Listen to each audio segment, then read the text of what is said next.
Cả văn cả sơ cái trang lúc hai cùng cả ta cùng cả cái hai cùng cả cái này cái trang chỉ cái chỉ cũng sao vào cả điểm mà nay đầu tiên chẳng chúng ta xem ta thấy chẳng thấy thế này chẳng tại cũng không thấy được tới với giờ giờ là mình cho ta cho thì đầu tiên chả mà chúng ta chả mà còn không có nữa cú bạn chưa ta thấy cái chiếc chân của ta sẽ cú ta đi của gì đó cú ta tiếng hải mà ta là cái cái là cái và nhà hạ dân trong căn tin chúng tôi chỉ để chúng tôi để hạ dân cho là trong đây chúng tôi ta cả chỉ công tu cơ ta công tu thế chứ thằng mà ai được trong cơ với gì mình bảo cú ta mình thở mình đọc thủ bị chúng lại có phải chúng cái này là cái được một câu mà cả tí cùng tổ cha này cũng hỏi tổ cha thì tổ cha thì cha này cũng mà không dám thì tổ kinh nghiệm cùng giờ đó mình chịu gặp phút thì tôi không mua cái đúng ta nói thế thì hạ lọt thế mình chịu nhẹ thì cô phải hỏi cái nhà xin làm thì tỏ thế giáo sẽ nhiều cô biết phát sẽ thế thì nhá thế buổi thế giáo thì làm thế tự rồi phản một cái tạo thiết phải đúng khai sáng phút tổng luyện về để các cóเป็นของไปด้วยเป็นของcó gì có thể để truyền truyền là tin nhận nhận gì mà và nó cho thế ca mình đọc cái nhà thế nào nhập ra thì chúng tôi không có gặp cái chỉ trả ra đâu và tôi thấy chỉ có nhiều tiền giải lý nhập ra thì tự nhiên mình được nhiều tiền giải lý thế này số tiền giải lý số tết chuyện nha chuyện này không ông cả gì hiện thế công thủ những thế nha thế chỉ thế công thủ và giờ tôi trả chúng tôi cũng chỉ làm với lại cần trả để mà không trả vì nha khi hàng sinh tỏa và tăng sai yêu vô tỏa tiếp phát sai tiếp sinh tồn sai yêu sai tiếp có phần sai yêu có vẻ sai tiếp sang phần sai yêu sang vẻ sai tiếp dân sai giả sai dân giả từng giáo nó sai sinh nhân có hữu thì nào ở tại trước kia hùng triển khai phải chỉ chúng ta 5 phút cùng để bên chỉ để cóเป็นของฝ่ายเยอะเป็นของcó chỉ có cả sen chiều na kia tỏi dễ đã về một đã về một có tiền nhé thực sự nhà cô nhà cháu sinh nhân có hữu thì nào thì làm cho mình tỏ ra thì cùng theo phải có sự công cụ cùng chế về được cha mình công cụ chế ra mà cái chế công cụ chế để cái hỏi công cụ sinh nhân có hữu thì nào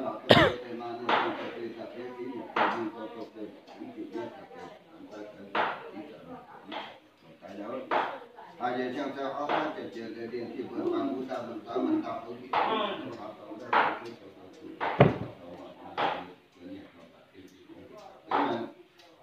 ที่ถ้าต่างกันที่คุณตรงข้าที่กว่าหาข้าที่เกินหาข้าที่เนี่ยตรงข้าต่างกันข้าที่ข้าที่ข้ามาข้าที่ที่ตรงข้าเส้นที่ว่าเดียวเวลาทุกที่เส้นที่ท่านที่ทุกอาจารย์เจ้าทุกเวลาเส้นก็ได้เราทุกเส้นทุกที่ตัวหาทุกคนทุกคนcho nên đầu tiên là cái nào thì con cái thì sao cũng không cái là cái bữa ta là hai nhà thằng chúng ta dần ta cùng ta thế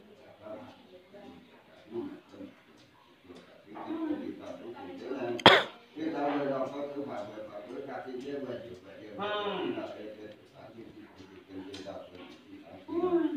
ngày giờ theo mình ta thấy nhận thấy còn thì còn đã theo mình phải cũng là sản phẩm để mà tài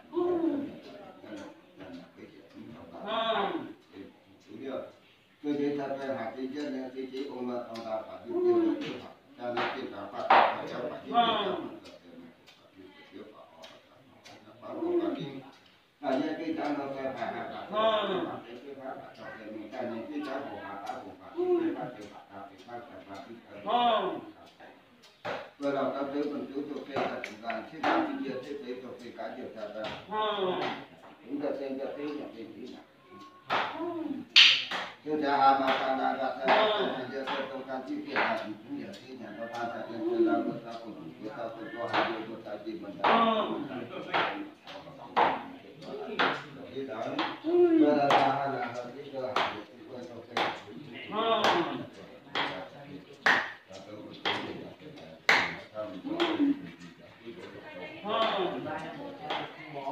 và điều rằng mình đặt ra chúng tôi là để thấy cái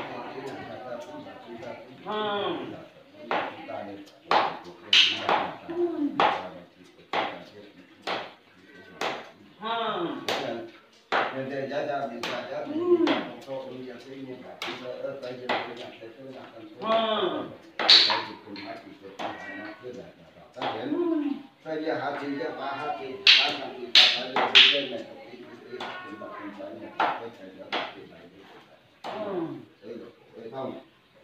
Coi như cả bài cả ta tâm ba tâm ta hạ ba hạ ta để bài thì cái bài cho ta hùng hạ ta là cái gì đó ta không được tâm ta các bạn và ta tại địa hạ thì tại địa ba ta tại nhà hạ thì ta tam thì tính cả ba ta tâm là tâm ta hạ ba thì bài thì cái ta hùng hạ ta thì em tôi đi cứ được cô ta là thì những cái đâu cả tí cũng tuổi trà này không ạ không có đối trà thì tôi trà thì xin nào thì qua tao xài gì biết hàng thì biết là chưa từng biết là chưa từng biết suy nghĩ có à tại cái gì á khai sản thu tùng để bên để trắng à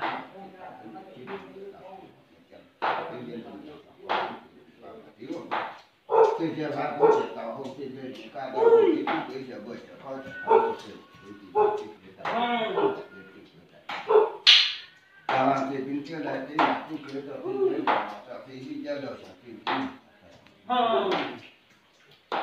thế nhân tạo ra cũng là chúng ta phải được cơ bản câu được cái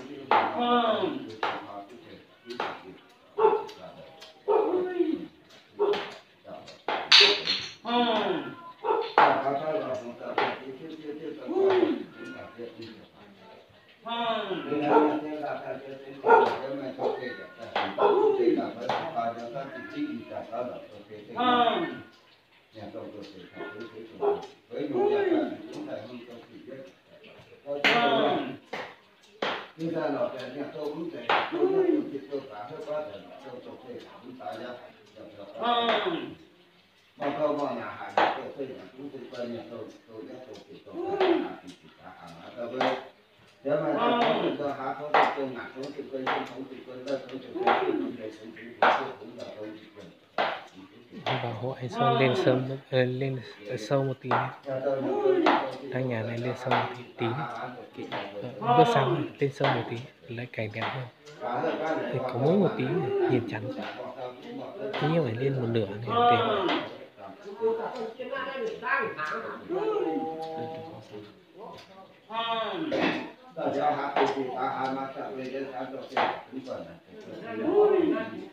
cũng đẹp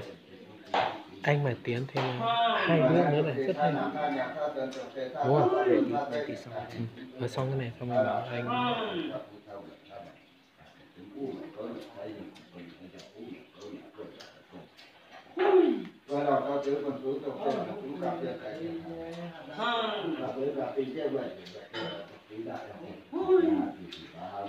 đẹp rồi đúng không?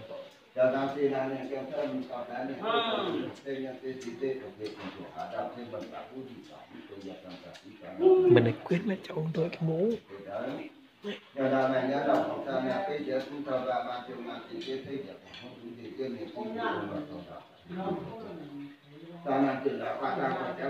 ở luôn đi ông tí nhà xong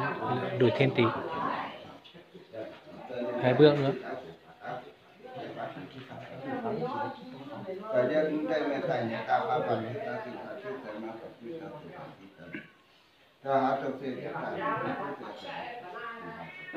cả tí cùng cùng đối nhà cùng tôi chẳng mình trà này cũng bằng câu xin nhà xin làm xin bảo qua tang xài yêu hôn nhất là sự tiết xin tùng xài yết tùng xài tiết tham vận có vận xài yết có vẻ xài tiết tham vận xài yết tham vẻ không ghi nhưng mà không ghi hết rồi đâu kia này không ghi hết rồi đâu cái này không ghi hết rồi rất tốt cho mình thôi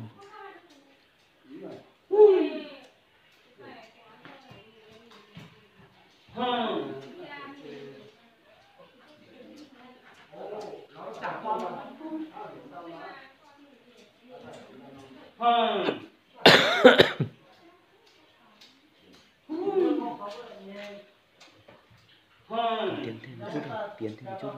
tiến thêm mà thêm hai bước này nữa lên hai cạnh hoa này nữa lên 2 cạnh hoa này đi bảo anh ấy lên 2 cạnh hoa đi Nên là cậu đi sau, chú đi sau đi, chú đi sau đi, đi sau này này.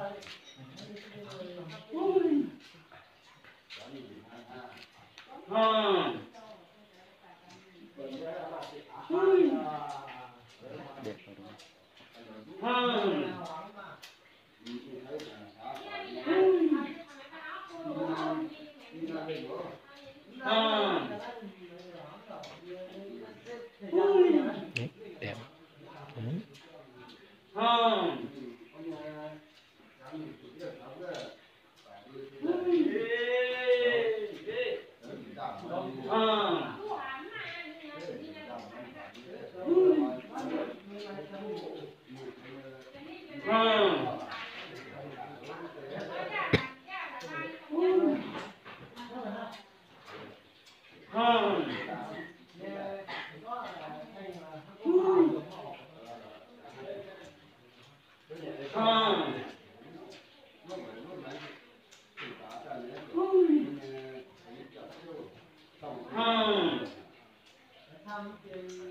Một nửa là không cần hết.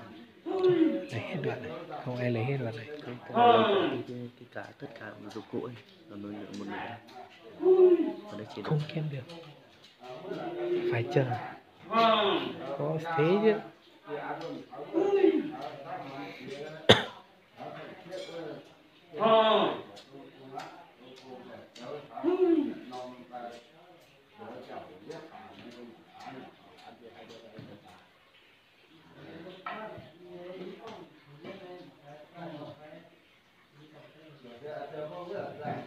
Nhưng mà như thế là chúng mày đã quy định nhau rồi ấy, chứ phải ra đâu như phải đi gì vô kim nó tổng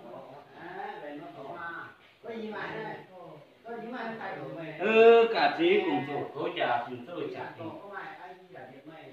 trả này giống mà giống béo cùng cậu vì nhá xin làm gì quả tăng sẽ nhiều hơn việc phạm sẽ tía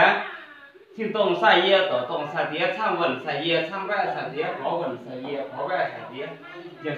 sai người giảng thường giáo phải thường hiện có hút có xuất kia để cá có tiền phòng phải được tiền phòng có cái chun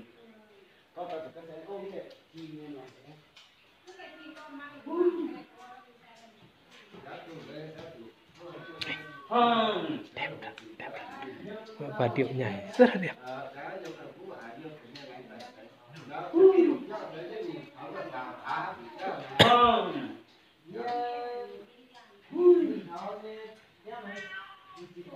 Video này hôm nay gặp ông Quang Lý, anh em mình lấy tiền nước không?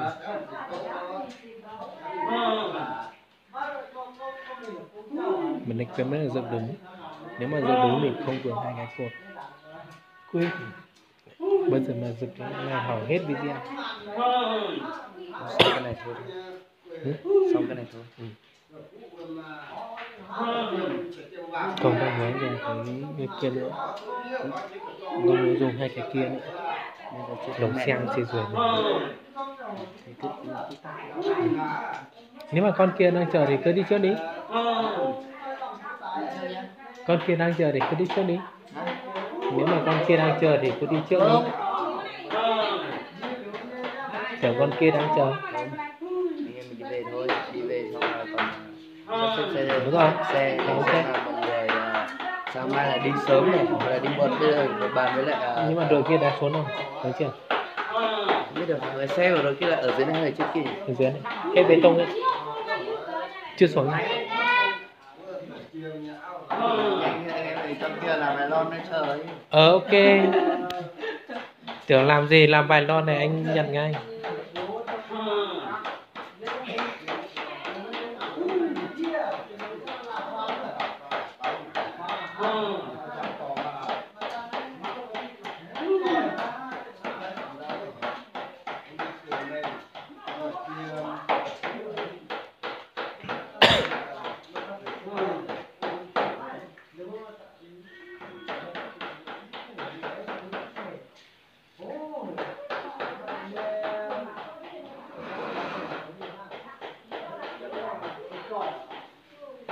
cả trí cùng chủ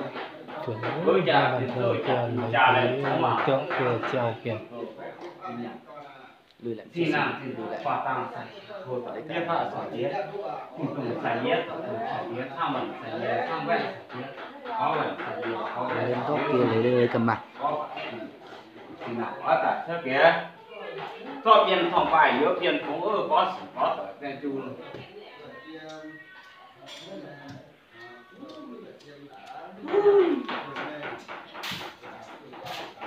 không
bỏ Mà rồi thì thôi mà ta phải đi học khoa cũng thì nhà ta mà ta phải chịu những chút cái gì ta cái trên đây là còn cái nữa cái kia thôi không cần nữa đây có cái mẹn rồi sẽ nói mai cái cả sĩ cùng với trả tiền sâu với trả thì trả này sống mà sống trắng thì cô xin làm quả tặng xài nhiều hồ biết pha đưa ra góc kia thì mới lấy cần được mặt tham mặt phần xài nhiều tham vẽ xài tía dầm xài giả xài dầm dòng từng gió đó xài từ hè to bút thì nào thì nằm chưa mình tỏ tá về cùng cao đó cao thêm tí nữa luôn tại cái bàn thờ lên trẻ ta mà với trẻ sư trẻ để thử tiếng hoa cùng thì hè to bút thì nào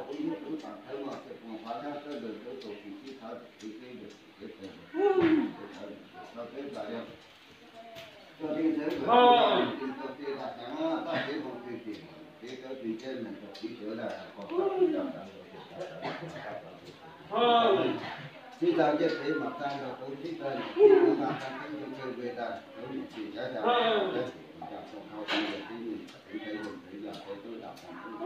mà cái là mà tao ta trên tay đi giúp ta hát thì ta sẽ tiền lên làm tiền phải nhà ta phải thấy khi ta đưa tiền về anh phải và hỏi thì cái là cái tuổi ta cả và cái ta ta và cái còn cả việc như thế này cả và ta thì cái việc thế mà cái việc của hoa có thể thì sẽ cái tiền cái là cái sao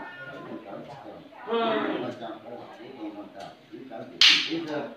tại vì ta thì cái các cái chúng ta là các cái chúng ta là phải mình cái sản cái là cái tại thì cái phát triển ta nên tập trung tốt phát triển ta nên những cái phát triển được phát triển được những cái người ta lấy cái tâm cảnh cho cái chuyện của người ta thôi mà ta chuyện những cái cái điều ta thì ta bộ thì cái căn cả bộ thì cái ba bộ thì ta áp ở cái ba thì cái người ta mà trong cái thì ta thì cái chất phải thì còn những cái chuyện của thì ta đâu nhưng cái trong cái ta thì cái cái là thì ở đây còn cái này sao thế này thì chỗ nào thì chỗ đâu chỗ thế thì cái là ta tới một vài năm ta chỉ thấy gì cả đó thế là một chỗ chỗ thế thì theo còn cái này một tô mà nặng hay thì theo thế chưa tiếp tục cái thế cũng quân đi mình cũng là một chỗ mình đọc cũng là chỗ học cũng được một tô mà ta thấy cả thì chúng tôi khác ta thấy xây dựng cả cái mà cái là còn giáo dục thì cái là một cái đó nhiều các bên có cũng mà là thiết chế là hội gia đình chưa phép tôi nhìn thấy được tình huống của ông vẫn có thể có hết cái gì cũng sao để đặt theo được cái chú cả sĩ cùng thôi thôi chả cùng thôi với chả tình trà lời xuống mà không chả thì nhang thiên thiên tại hùng gieo lò tại xuống mẹ chữ tại hùng càng phú tại xuống sinh e tại hùng hồ mơ tại xuống tại lò thiết thì lò thêm thì tôi phải lò kinh nhang khi nam xin tòa qua ta sai yêu vô tòa biết pha xả tía xin tông sai yêu tổ tông sai tía sang mẩn sai yêu sang bé sai tía dương sai nhiều nhà từng giáo tôi sai nhang gì nào rất tốt rồi lừa cái đó chết sẽ đúng ra làm phu công việc bên tiền để kéo có tiền phòng phải nếu tiền cũng rất có là điều nhé giờ phu giờ giá trị này không chỉ thiếu xây giáo được tiền là thế này á